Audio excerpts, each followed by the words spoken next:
Hey guys, it's Ben the Coin Geek at Old Pueblo Coin, and today I have a open box video for you. We're going to take a look at some coins we just got back from PCGS. This first one is an 1877 Indian head penny, and that is the key date for the series. This one came back a fair 2. The 77 is considered the key date or the toughest to get coin in the series, and this one, I got certified even though it's not as valuable in this condition, but it's kind of hard to tell whether or not it's authentic in this condition. So someone's going to want to be able to see that it's authentic. You can make out the 77 pretty well on there.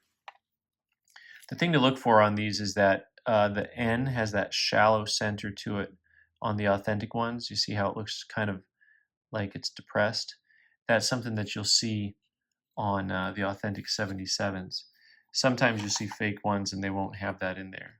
So next up I have another 77. So we'll see if we just learned something here as we look closer at this one here.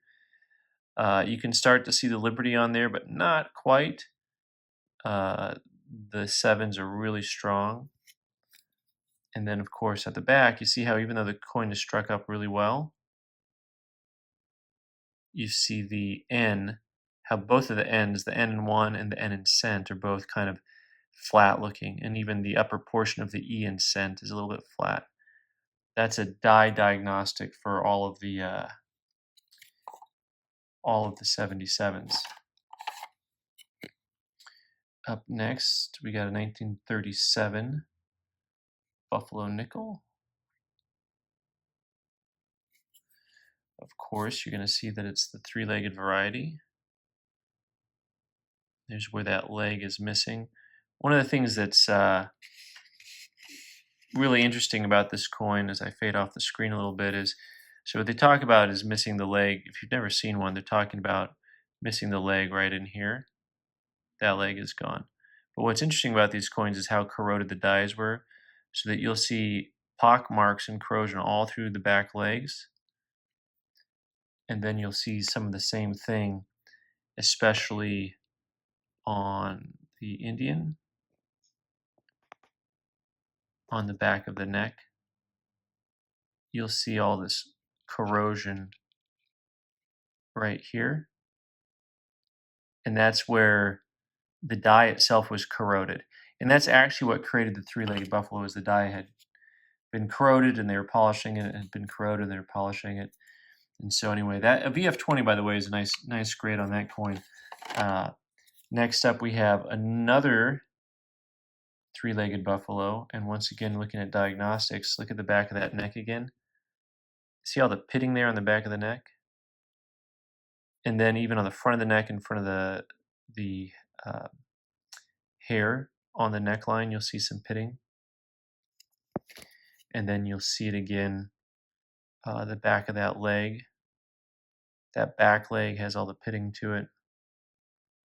And then this one, actually, the leg is really nicely defined. I mean, the fact that you can see the hoof and not see the rest of the leg.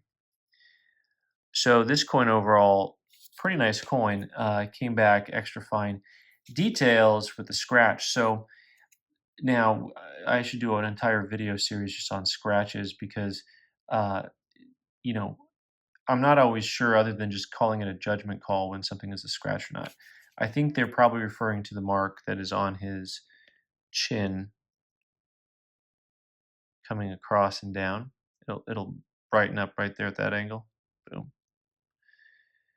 Looks like he cut himself shaving, but that is, I think, what they're talking about on that coin, which is really unfortunate because of the naked eye, it's actually pretty hard to see. All right. So I don't send in a whole lot of common date Morgans anymore because the prices have dropped so much. But when the eye appeal is there, like this coin, the cheek is super clean. The field is just smooth and satiny, and a lovely coin. Obviously, what's interesting about these higher grade coins is sometimes the marks that are, the contact marks become more obvious, because all the field around it is so perfect that your eye gets drawn to like all these little contact marks up in here. But really that's only because the coin itself is just so nice. Same thing with the reverse on this one, where most of the fields are just super satiny and clean. And so when you do see a mark, like the marks up in here above the motto "In God We Trust," they really look obvious, and you think, man, that's a really bad set of marks up there. Or this little mark by the wing.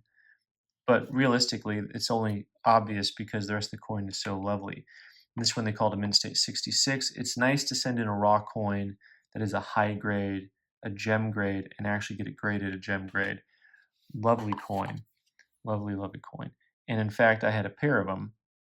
And you'll see something similar here with this coin almost has a proof-like feel to it, especially on the obverse. Now we'll look at the reverse and see that it also has a proof-like finish to it. I would call it a proof-like finish to it. And what's interesting is this one they called a 66 plus, and I mean, not that I'm going to complain. Out of the two, I think most people's eye may be drawn to the 66 before the 66 plus. But I don't know if they plussed it for eye appeal, but a plus shouldn't be for eye appeal. A plus should be for, it's almost to the next grade level.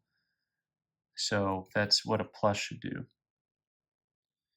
Anyway, that's a really lovely coin. I've got one more coin to show you here, and it came back in this styrofoam package, which is never a good sign.